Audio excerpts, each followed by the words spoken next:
আসসালামু আলাইকুম। চালকদের ওপর পয়েন্ট কাটার মতো কঠোর আইন চাপিয়ে দেওয়া সত্যিই একটি উদ্বেগের বিষয়। যখন একজন চালক সারাদিন জীবনের ঝুঁকি নিয়ে রাস্তায় থাকেন, তখন তাকে সহায়তার বদলে যদি কেবল শাস্তির ভয় দেখানো হয়, তবে তা মানসিক চাপের সৃষ্টি করে। লাইসেন্সের পয়েন্ট কাটার এই সিস্টেমটি মূলত উন্নত দেশগুলোর আদলে করা হলেও আমাদের দেশের বাস্তবতায়, যেমন ত্রুটিপূর্ণ রাস্তা, যান্ত্রিক ত্রুটি বা ফিটনেসবিহীন গাড়ি, এটি প্রয়োগ করা চালকদের জন্য বেশ চ্যালেঞ্জিং। আইন হোক সংস্কারের জন্য, দমনের জন্য নয়। মহাসড়কে জীবনের নিরাপত্তা নেই, অথচ পয়েন্ট কাটার আইন আছে, এ যেন মরার ওপর খাড়ার ঘা। নিরাপদ সড়ক কোথায়? রাস্তার বাঁক, ভাঙাচোরা পথ আর অবৈধ দখলদারদের উচ্ছেদ না করে শুধু চালকের লাইসেন্সের ওপর কেন নজর দেওয়া হচ্ছে? ভুলের শাস্তি বনাম পরিবেশ। রাস্তার সাইন সিলকোনাল যখন অস্পষ্ট, তখন চালকের পয়েন্ট কাটা কি আদেশ যুক্তিসঙ্গত? হয়রানির ভয়। এই পয়েন্ট কাটার ক্ষমতা যদি অপব্যবহার করা হয়, তবে সাধারণ চালক কেবল পুলিশের হয়রানির শিকার হবেন। নিরাপত্তা দিন, তারপর আইন নিন। পয়েন্ট কাটা বন্ধ হোক, নিরাপদ সড়কের নিশ্চয়তা হোক।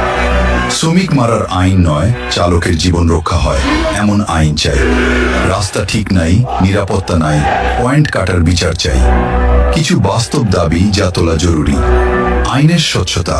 কোন অপরাধে কত পয়েন্ট কাটা হবে তা যেন সাধারণ ও অশিক্ষিত চালকরাও সহজে বুঝতে পারেন। সংশোধনের সুযোগ। পয়েন্ট কাটার আগে চালককে সতর্ক করা এবং প্রশিক্ষণের মাধ্যমে পয়েন্ট ফিরে পাওয়ার ব্যবস্থা থাকা উচিত। আইন শুধু শাস্তির জন্য হওয়া উচিত নয়, বরং তা যেন পেশাদার চালকদের সম্মান ও নিরাপত্তা বৃদ্ধি করে, সেটাই হওয়া উচিত মূল লক্ষ্য। এই যে দেখেন নাট, কিছু কিছু জায়গায় যে নাটগুলি দেয় নাই, আপনাদেরকে যদি দেখাইতে চাই, এই যে দেখেন এরকম অসংখ্য জায়গার ভিতরে এরকম নাট নাই। নাটের জায়গা করা হচ্ছে কিন্তু নাট দেয় নাই। তো কিভাবে এই চালক এই গাড়িটারে কন্ট্রোল রাখে দেখেন। কতটুকু নিরাপত্তা আপনারা বলবেন কমেন্ট বক্সে আইসা।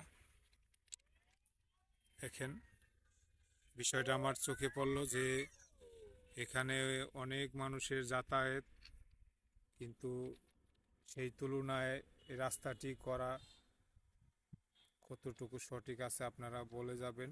দেখেন কয়টা নাট নাই আপনার দেখাই। দেখেন ওই সামনেও নেই। দেখেন এরকম অসংখ্য, যদি দেখাইতে চাই দেখেন, আমি একটু জুম করলাম আপনাদেরকে দেখানোর জন্য। এই দেখেন এই পাটটা আছে কিসের উপরে। অবশ্যই এটার জন্য নাটের ব্যবস্থা করা হয়েছিল, কিন্তু পর্যায়ক্রমে এই নাটগুলি দেয় নাই না ভেঙে গেছে এটা আমি বলতে পারি না, তবে এটা কিন্তু একটা বিপজ্জনক। এই যে রাস্তাটা দিয়ে অনেক মানুষের যাতায়াত, আমাদের দক্ষিণবঙ্গের জন্য আমাদের গর্ব যে আমরা এরকম রাস্তা পেয়েছি।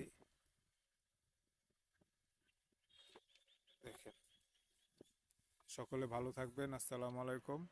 ভিডিওটা লং করলাম না।